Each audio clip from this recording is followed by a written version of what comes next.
فيوتشر يوافق على بيع لاعبه الزمالك بشرط، وأزمة جديدة بسبب سامسون أكينولا. الإعلامي مهيب عبد الهادي تحدث خلال تصريحاته الأخيرة عن اللاعب عمر كمال عبد الواحد لاعب نادي فيوتشر، والذي دائما ما يرتبط اسمه بالانتقال إلى نادي الزمالك في كل فترة انتقالات سواء شتوية أو صيفية خلال السنوات الماضية.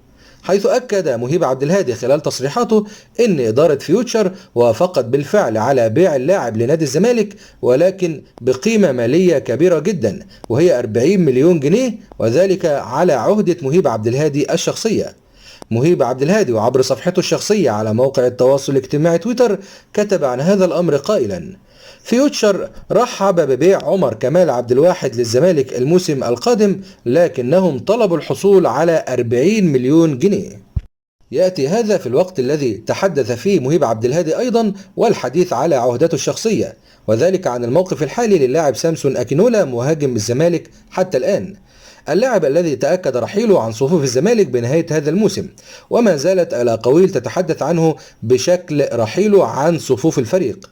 مهيب عبد الهادي أكد أن الزمالك بيرغب في الحصول على مقابل مادي من وراء اللاعب، ولكن على ما يبدو أن هذا الأمر صعب كون اللاعب لم يظهر بالمستوى المطلوب مع الزمالك منذ انضمامه. وكتب مهيب عبد الهادي عبر صفحته الشخصية على موقع التواصل الاجتماعي تويتر كتب قائلا: الزمالك يرفض حتى الآن فسخ التعاقد مع سامسون لرغبتهم في بيعه وتحقيق مكسب مالي. المفاجأة ان في 500 ألف دولار باقي قيمة الصفقة لم يتم دفعها لنادي كاراكاس الفنزويلي حتى الآن.